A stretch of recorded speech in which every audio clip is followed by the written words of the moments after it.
A small corner in the suburbs, Sarah's new beginning. Nestled on a quiet cul-de-sac in the heart of suburban Ohio, Sarah Johnson's home stood as a modest sanctuary amid the endless rows of tidy lawns and white picket fences. Not long ago, her world had been shattered by heartbreak and uncertainty. But now, with determination and the unconditional love she felt for her daughter, she was rebuilding from the ground up. Each morning, Sarah would rise before the sun, making coffee in the tiny kitchen, where wallpaper still bore faded sunflowers from a previous life. Her days began with packing lunch for Lily, her vibrant 6-year-old, whose laughter was often the first sound to fill their home, despite the shadows that sometimes crept in from outside. Their routine was simple but precious. Breakfast together at the kitchen table, combing Lily's hair into neat braids, and sharing encouragement for the day ahead. While Sarah's job as an administrative assistant at a nearby dental clinic didn't pay much, it was honest work. She took pride in bringing order to the chaos of appointment books and insurance forms, always greeting each patient with a warm smile, no matter how tired she felt. The steady rhythm of work, school pickups, and hurried grocery runs became a comforting pattern, a sense of normalcy that Sarah craved after months of upheaval. Neighbors sometimes cast curious glances from behind their blinds, quick to notice the absence of a man's figure coming and going, or Sarah's sometimes frazzled appearance after a long day. Still, she met each greeting with a polite nod, determined not to let gossip or loneliness dictate her sense of self. In the evenings, she and Lily would curl up together on their thrift store couch, reading library books or making crafts at the dining table by the window, where the golden light of dusk painted their world in hope. The road had not been easy. Bills piled up, the plumbing was never quite right, and secondhand furniture always seemed to have a screw loose. But the home was filled with handmade touches. Lily's drawings taped on the fridge, fresh cookies cooling on the counter, and the soft hum of music drifting through the air. Every small victory, a repaired faucet, an unexpected compliment at work, Lily coming home with a gold star, was a reminder to Sarah that she was doing her best, and that was enough. In this humble corner of the world, surrounded by both uncertainty and resilience, Sarah quietly forged a new chapter for herself and her daughter. It wasn't the life she once imagined, but in the warmth of their shared laughter and the strength she found in each small step forward, Sarah began to believe, just maybe, that happiness could indeed start again, right here in this little house on Maple Drive.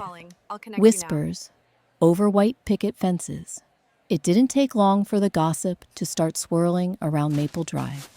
Out here, the white picket fences weren't just boundaries. They were conduits for every hushed conversation, every sideways glance exchanged between neighbors as they watered their lawns or fetched the morning paper. Ever since Sarah and Jack Miller had parted ways, stories about Sarah began drifting from one yard to the next, quietly stitching themselves into the fabric of suburban life. It always started innocently enough. A concerned question asked at the block party, a hesitant pause when Sarah walked Lily to the bus stop alone. But soon, curiosity curdled into speculation. Mrs. Patterson next door, who seemed to know everything before it happened, would lower her voice as Sarah's name came up. You know, she's on her own now. I wonder if she's managing. In the grocery store's checkout line, Sarah could feel the weight of unsaid words pressing down on her back, the forced smiles of neighbors barely hiding the unease. The source of the rumors, Sarah knew all too well, Jack's family, the Millers, whose reputation in the neighborhood was both long-standing and formidable. Subtle at first, their campaign grew sharper over time. It became clear in the way Mr. Miller would greet other parents at school pickup, his gaze skipping right over Sarah, or the way Mrs. Miller loudly lamented how some children just aren't getting the guidance they need at home. Hints about Sarah's supposed carelessness, her late work hours, the sight of Lily with mismatched socks, the lack of holiday decorations compared to other homes, spread, exaggerated at every retelling. What hurt Sarah most wasn't just the sting of these false tales, but the slow drifting apart from the community she once tried so hard to fit into. Invitations to coffee became sparse. Moms at the park formed tighter circles, conversations falling silent when Sarah and Lily approached. Even Lily wasn't spared. Once, another girl's parent seemed reluctant to let them play together, citing a busy schedule, but unable to meet Sarah's eyes. Despite it all, Sarah held her composure. Each rumor felt like a fine crack in the careful life she was piecing together, but she refused to let them shake her foundation. At night, when Lily was asleep, Sarah would sit by the window, the world quiet, but for the hum of distant traffic, and wrestle with feelings of isolation. She wondered how long it would take for people to know her truth, not the stories painted by those looking in from across the fence. Still, beneath the weight of suspicion and subtle shunning, Sarah's resolve only grew stronger. She promised herself and her daughter that no matter how loud the rumors got, their little home would remain a place of honesty and love, a silent, stubborn answer to the voices murmuring just beyond the fence. A plot to strip away motherhood. For Sarah Johnson, the rhythm of single motherhood had become her anchor, a steady beat of small routines and second chances that held her world together. But beneath the calm surface of her suburban life, a brewing storm threatened to upend it all. The source of this threat was not random misfortune or cruel fate. It was the relentless machination of the Miller family, her ex-boyfriend, Jack's formidable kin, who had quietly resolved to take Lily away from her. It began with subtle shifts in the air, those nearly invisible signals that something was changing. Sarah noticed Mr. Miller, who once offered a neighborly nod, now bypassed her at school pickups, his jaw tight, his greeting withheld. Mrs. Miller, whose style was all soft cardigans and sweet smiles, became cooler, her words clipped when Sarah and Lily crossed her path.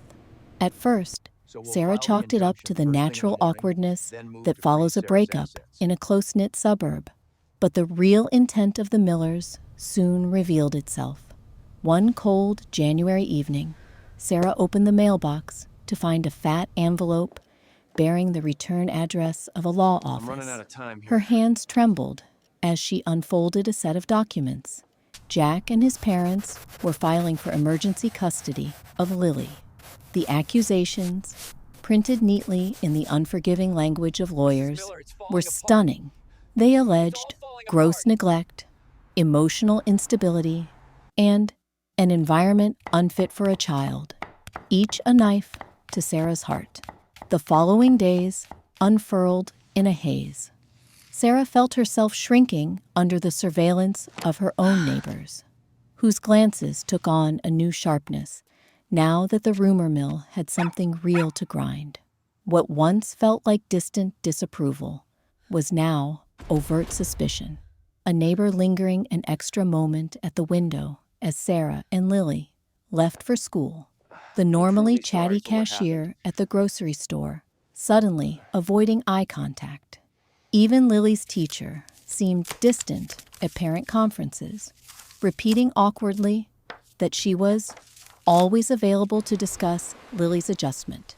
Sarah knew the source of most of these rumors, and now legal allegations was the Miller family's determination to rewrite her story. However, the formal complaint by the Millers was more than gossip. It was a calculated campaign, meant not just to question her capability, but to erase her from her daughter's life entirely. The Millers began gathering a web of evidence. They listed witness statements from Jack's friends, men and women Sarah had barely met, who claimed to have seen Lily left unsupervised in the backyard, or recounted stories of frantic phone calls in which Sarah sounded on edge.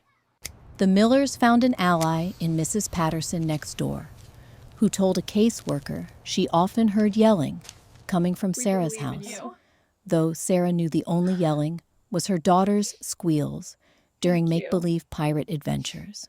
From every misunderstanding or tiny imperfection, the Millers spun a tapestry of alleged neglect.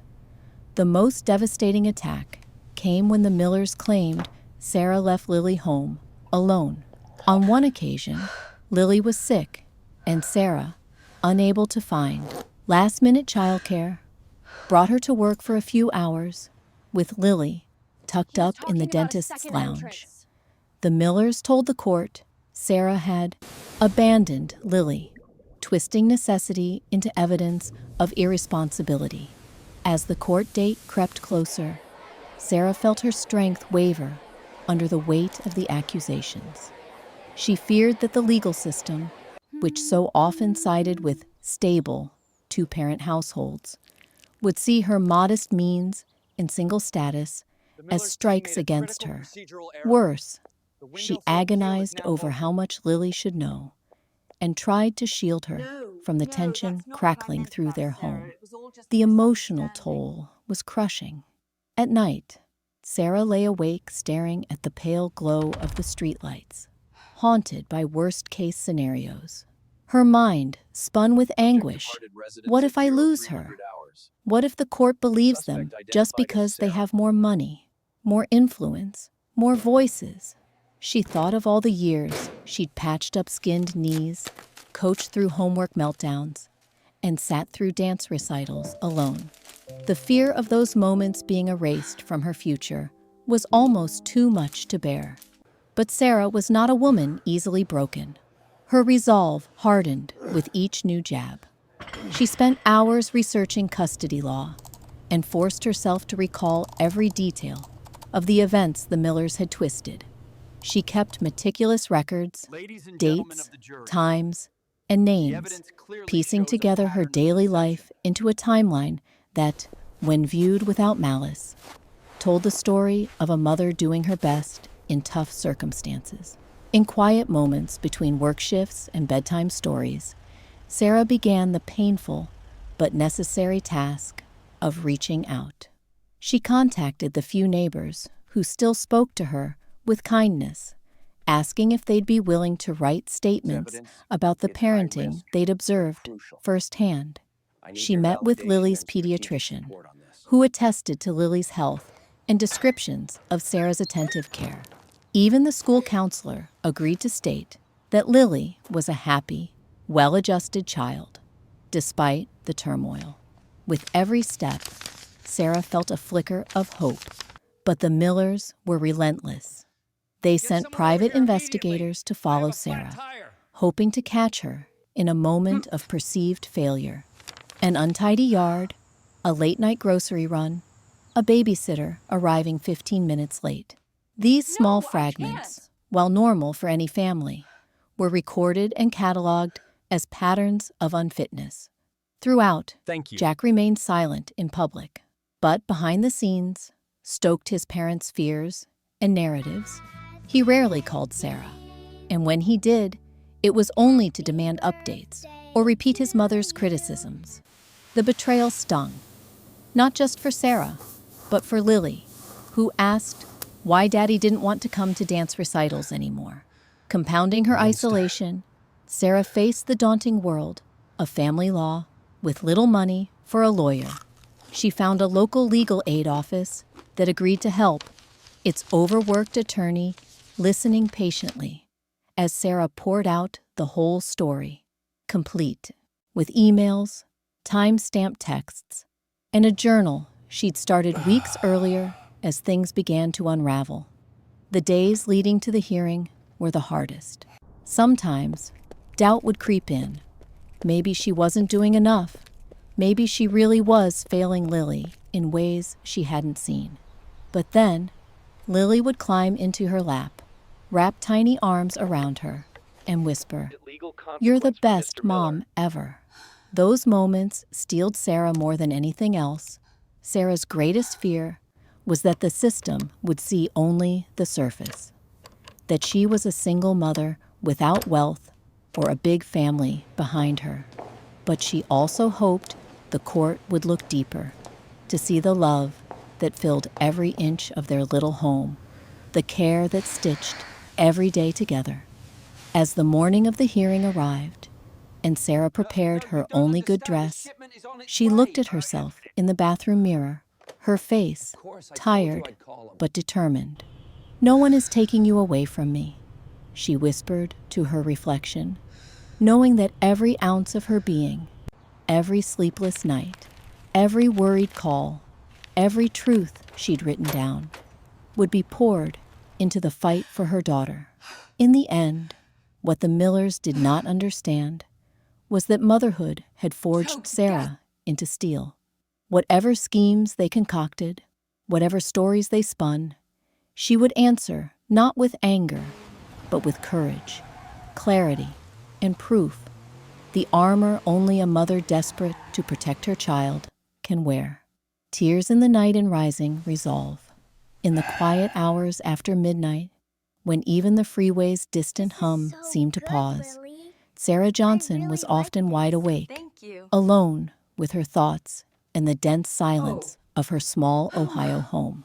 By day, she moved with purpose, packing lunches, managing school pickups, fielding insurance calls, and exchanging polite greetings with neighbors who no longer made eye contact. But night was different. Night was honest, unavoidable. It was when the masks fell, and fears twisted into shapes far larger than they felt under the protective glare of daylight. There, in the soft lamplight of her bedroom, with its mismatched comforter and stacks of library books on the nightstand, Sarah would sit at the edge of exhaustion. She tried not to cry, telling herself that tears never solved anything. But on some nights, when a cruel letter from the Millers arrived in the mail, or a trusted neighbor averted their eyes on the sidewalk, Sarah felt the weight of everything pressing in, relentless as the cold. The walls seemed to close, with every anxious thought crowding her mind. What if I'm really not enough? What if I fail her? What if they take Lily away? She would allow herself these moments of breaking, muted sobs caught in her palms. So Lily, sleeping peacefully down the hallway, wouldn't wake. Silently, Sarah spilled the frustrations she'd collected all day. The comments that stung, the suspicions that lingered, the all-encompassing uncertainty of what tomorrow might bring. Each tear, she realized, was not just sadness, but proof of just how fiercely she loved her child. Yet as much as Sarah feared those nights, they became the forge for her resilience. In the darkness, when the world outside judged her most harshly, when even hope seemed to run thin, Sarah found the stubborn ember of her own will, something she'd never known she possessed. After her tears ebbed, she would pace the worn carpet of her living room, heart pounding as she forced herself to confront each fear head on. Instead of succumbing to the anxiety, she'd turn to practical action, seeking small footholds of control. She would take out a notebook and start lists, evidence she still needed to organize, people she hoped to contact for support, questions for her overworked legal aid attorney. The simple ritual, pen on paper, thought turned to action, helped neutralize the feeling of being hunted and helpless. It reminded her that, while the Millers might have numbers and reputation, she had resolve, resourcefulness, and, above all, truth on her side. Sarah's nightly rituals grew into silent vows, When the overwhelm was too much, she wrote letters to Lily, letters she never intended her daughter to read. But that captured every tender memory, every hope, every moment of pride in seeing Lily grow braver, despite the turmoil around them. Sometimes, she read these letters back to herself as pep talks, willing courage into her bones through written words. "You are not alone," she'd write, "and neither am I. No. I will fight for you, and for us." Her small triumphs became talismans she carried to bed. A kind word from Lily's teacher, an after-school drawing with "I love Mom" scrawled across the top, a neighbor's brief but genuine smile of support at the mailbox. On her loneliest nights, Sarah looked back on the history she and Lily had created together. The scraped knees she'd bandaged, the bedtime stories told, the school projects finished with gluey hands and laughter. These weren't the marks of a negligent mother. These were testaments to devotion, endurance, and love. In her darkest moments, Sarah sometimes imagined her own mother sitting on the edge of the bed, whispering advice from another life. "It's always hardest right before you win," she could almost hear. "Strength isn't loud. Sometimes it's just surviving the night and showing up again tomorrow." That imagined presence, woven from memory and longing, gave Sarah the push to gather herself, stand up, and breathe through another hour. As the custody hearing approached, the nights weighed heavier, yet Sarah's resolve hardened. What began as fragile hope, easily shaken by every new piece of gossip or hostile glare, became something fiercer, unyielding, protective, almost defiant. She no longer dwelled on the people who turned their backs. She focused instead on the few who stood beside her, and the singular, irreplaceable bond she shared with her daughter. Sometimes, in the deep quiet of the house, Sarah would slip quietly into Lily's room.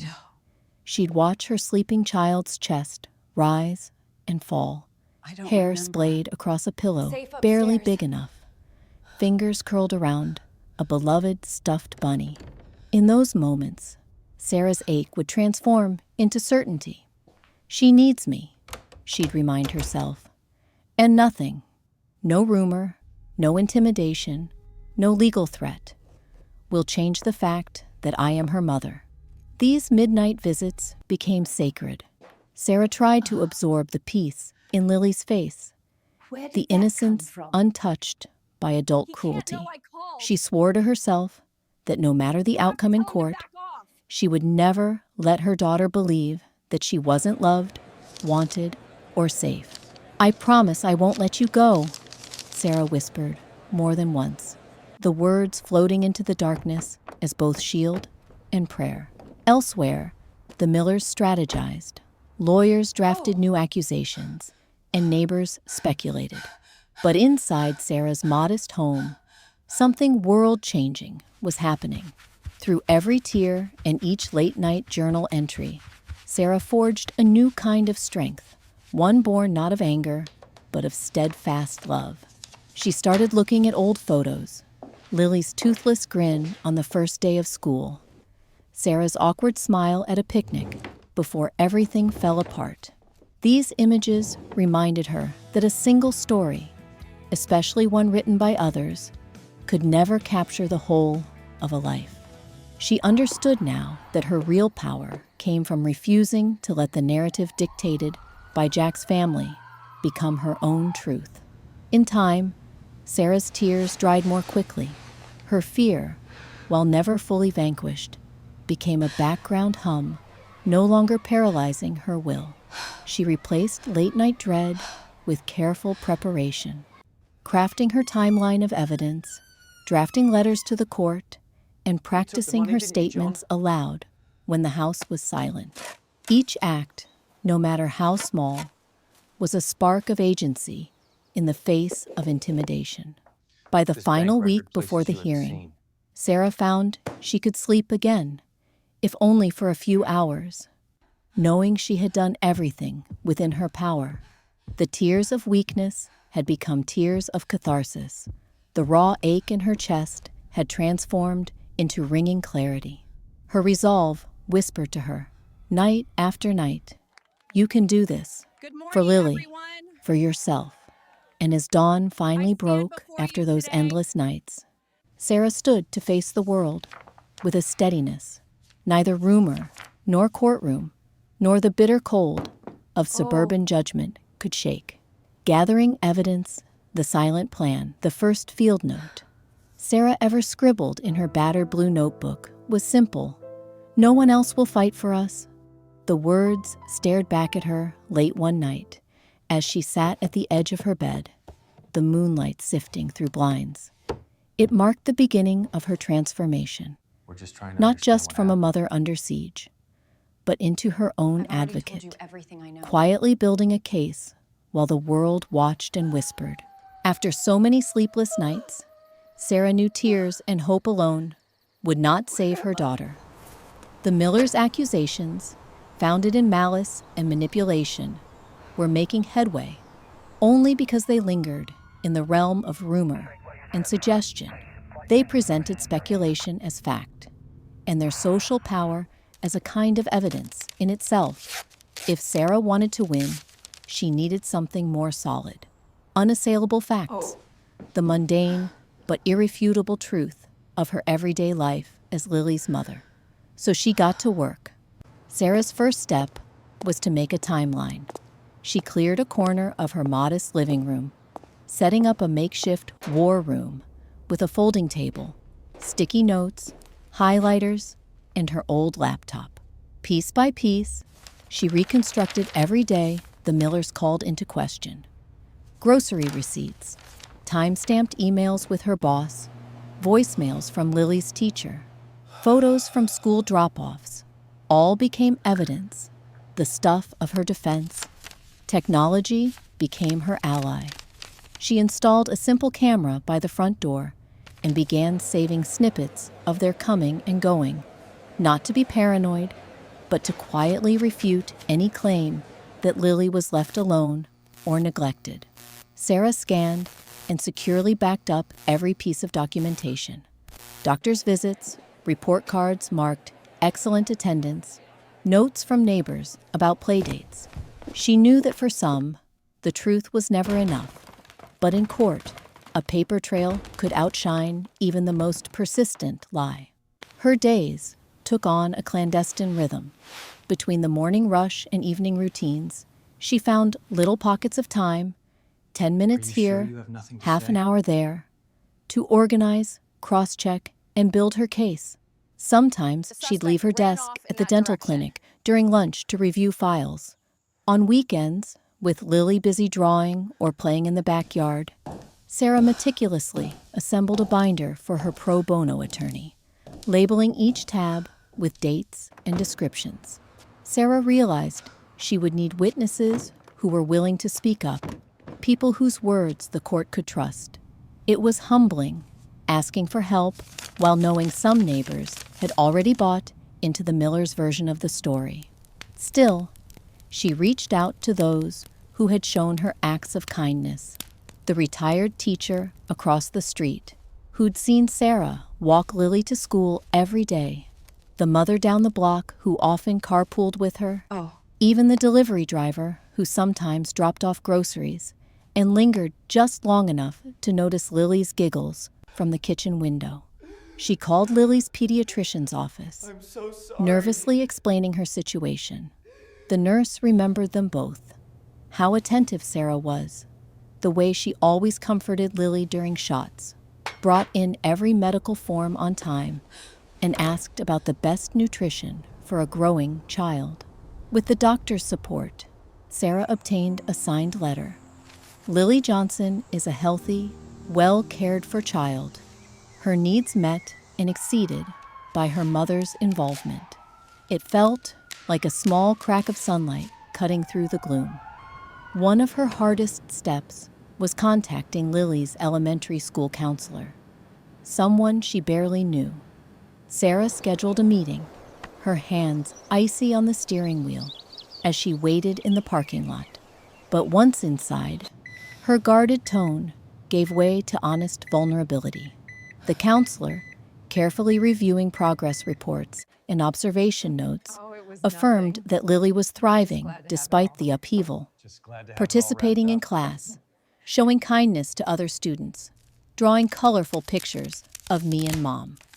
The counselor not only agreed to serve as a reference, but promised to highlight Lily's emotional well-being for the court if called.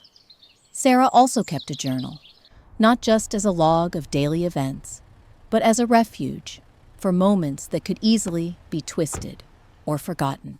She jotted down every time Lily expressed joy, every bedtime story, each time she'd reached out for comfort in the middle of the night. These entries were private, but in some ways, they became her strongest shield. Here was the story the Millers could never fake. The invisible labor of loving a child. Found you. Evidence written in the language of heartbeats and hugs. Of course, fear always circled the edges. What if the Millers found a way to undermine even the truth? Sarah noticed the black sedan that parked across from her house some afternoons. A private investigator, no doubt, hired to catch her at a weak moment. She made peace with her vigilance, double-checking locks, keeping her phone charged and ready, running constant mental checks that Lily was never left unattended for even a moment. It was exhausting, a life lived under a microscope, but it was better than losing her daughter.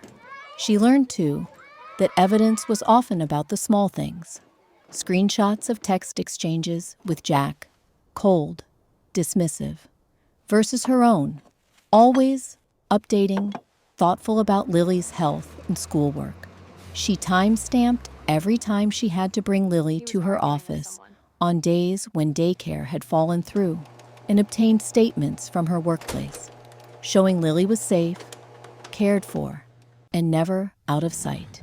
It embarrassed her, sometimes, having to reveal so much. Her salary stubs, her grocery bills, her entire calendar. But Sarah reminded herself why this was necessary. Every detail, no matter how mundane, restored another piece of her credibility. Trusting her attorney was another challenge. The legal aid office was overburdened. Calls went unreturned for days. But Sarah remained persistent, keeping all communications in writing, providing backup of every document.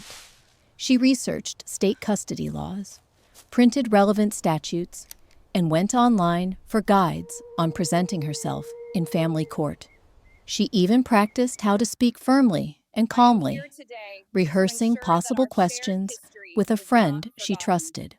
Throughout her careful, steady work, Sarah found comfort in her new purpose. Instead of feeling small and hunted, she grew in confidence, sure that every file, every page, every honest witness was a force standing between her and the darkness the Millers threatened to unleash. Underneath her exhaustion flickered pride. She was crafting her own narrative, one the courts and the community would finally see and believe. By the end of each late night, tired but steady, Sarah closed her binder and whispered her nightly promise to Lily, asleep and oblivious to the battle raging outside the safety of their home. No matter what, I will keep us safe. And so her silent plan took shape, not as a crusade of anger or vengeance, but as a testament to a mother's quiet, indomitable love. Turning the tide in court, the gray morning of the court hearing dawned colder than usual, a biting wind rattling the windows of Sarah's little house as she prepared herself and Lily for the day ahead. The journey from her kitchen to the courthouse felt like a walk between worlds, a quiet home of whispered promises and bedtime stories, and the stark, formal building where her entire life as a mother would be judged, seemingly in a single day. Even the act of dressing for court felt like donning armor, her only good dress pressed, her hair pinned back with trembling hands, a single swipe of lipstick borrowed from better days. Every detail mattered now. Sarah clutched the binder she had so painstakingly assembled. The weight of its contents, both a shield and a burden. She felt the stares of strangers as her heels clacked against courthouse tiles. The muted hush of other families, waiting for a verdict hanging heavy in the air. She tried to focus on Lily's small hand in hers, warm and trusting, as they made their way through security and into the courtroom's imposing space. The courtroom itself seemed designed to intimidate. High ceilings, polished wooden benches, the somber presence of the judge looming over everyone. Jack sat beside his parents, the Millers, their lawyer whispering last-minute instructions. Their side looked prepared, fortified by resources, privilege, and the unspoken assumption that their narrative would prevail. Sarah could feel their eyes on her, a chill running up her spine. She squared her shoulders and reminded herself, "They don't know what I know. They don't have our truth." Opening arguments echoed through the room.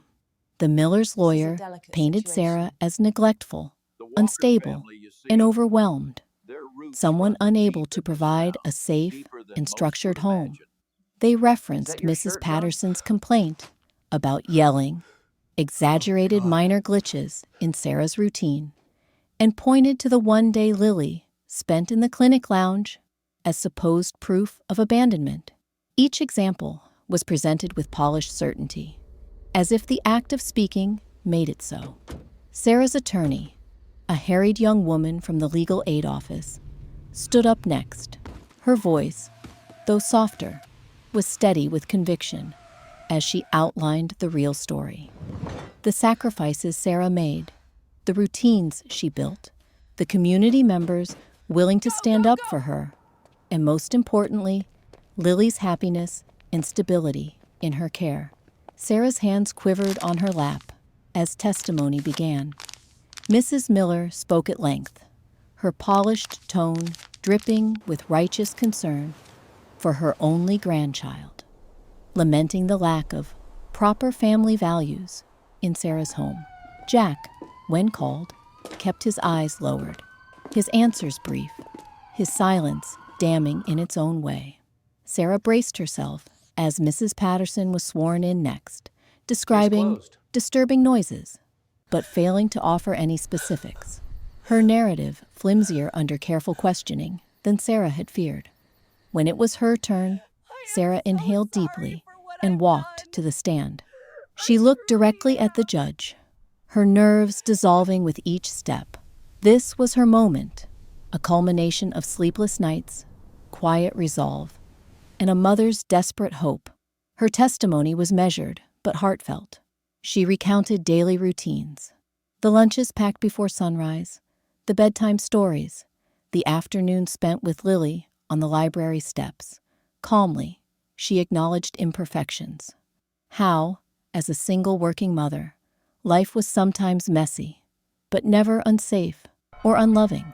She described the day she brought Lily to work, not as abandonment, but as necessity, a choice made out of care, not neglect.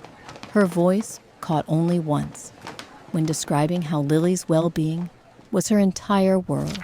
One by one, Sarah's witnesses appeared.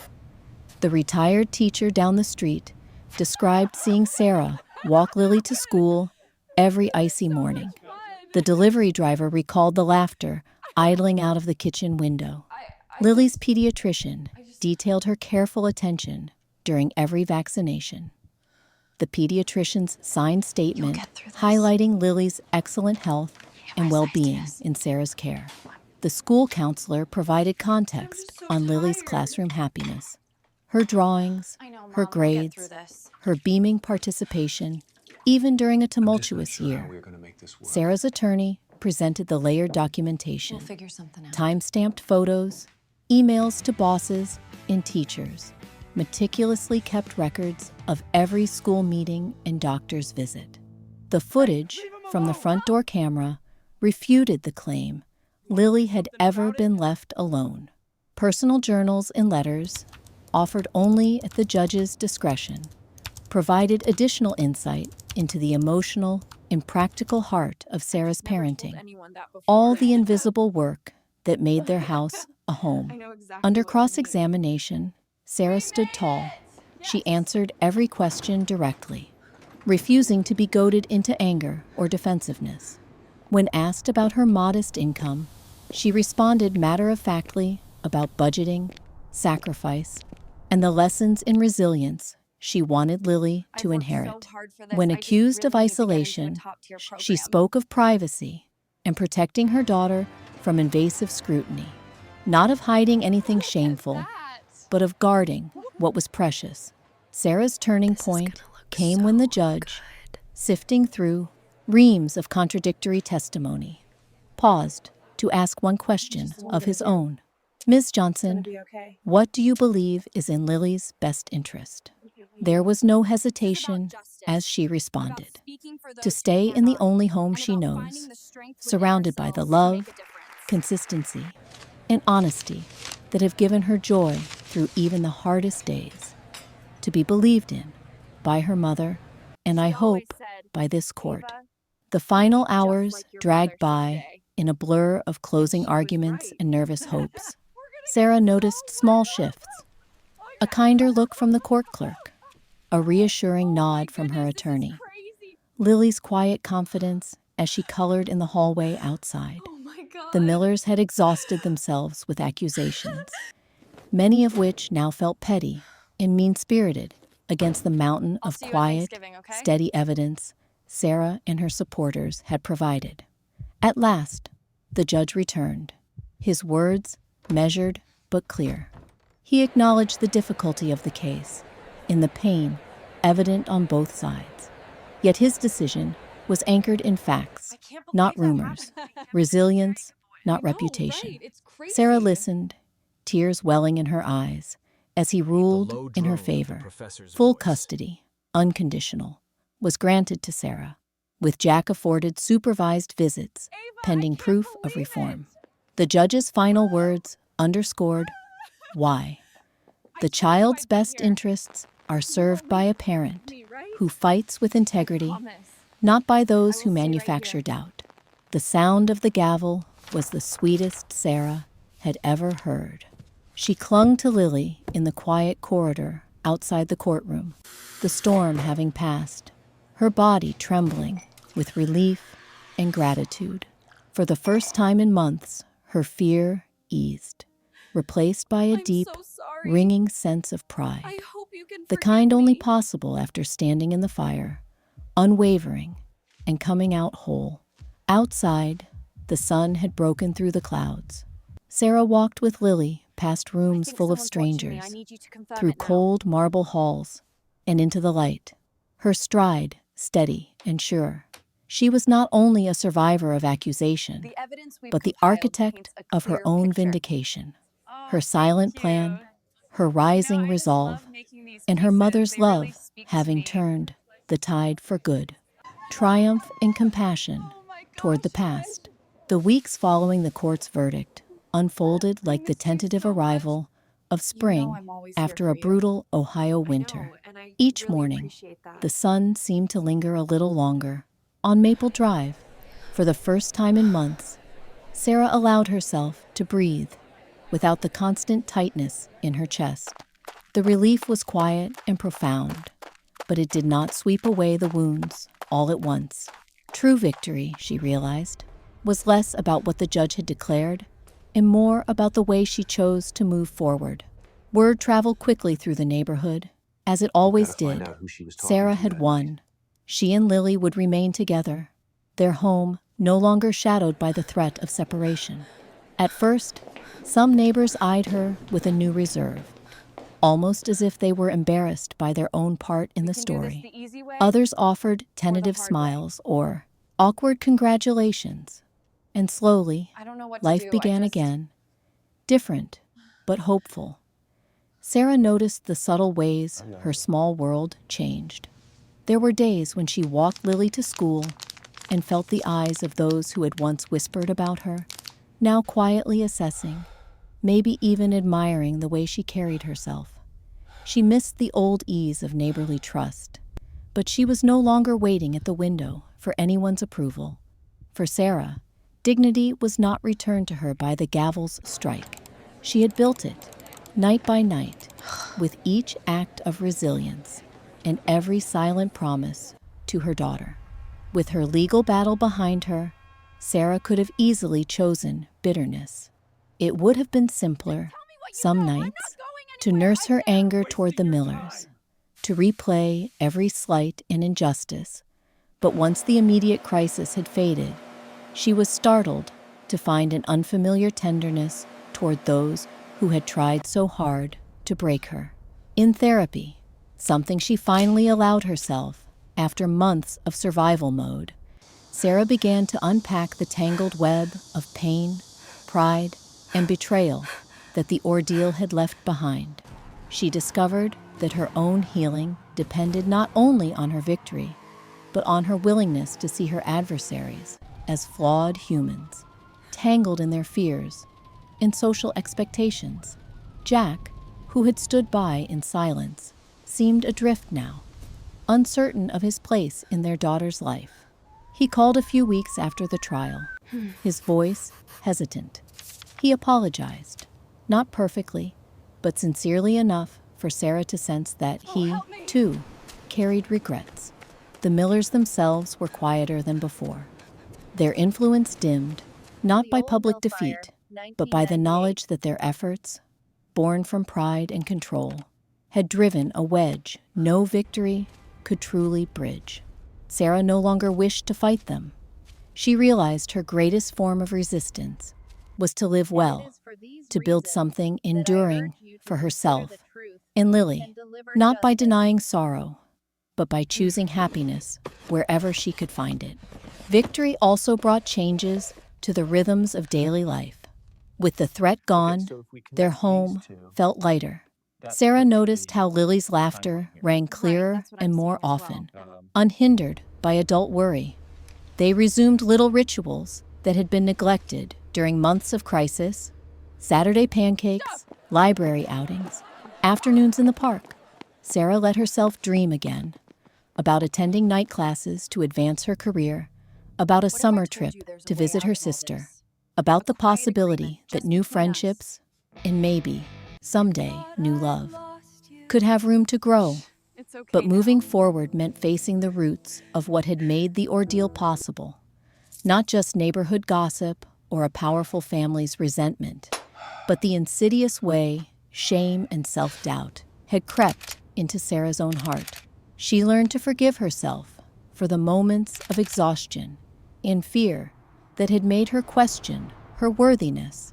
She began, gently, to trust herself again. One crisp afternoon, Sarah saw Mrs.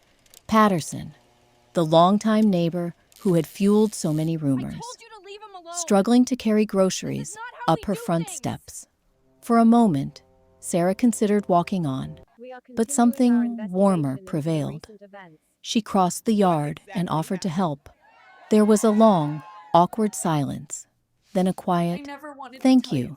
They did not discuss the past, but the simple act felt, to Sarah, like a small but meaningful release, an offering of grace to another flawed, frightened woman. It was enough. Sometimes, reminders of the pain returned.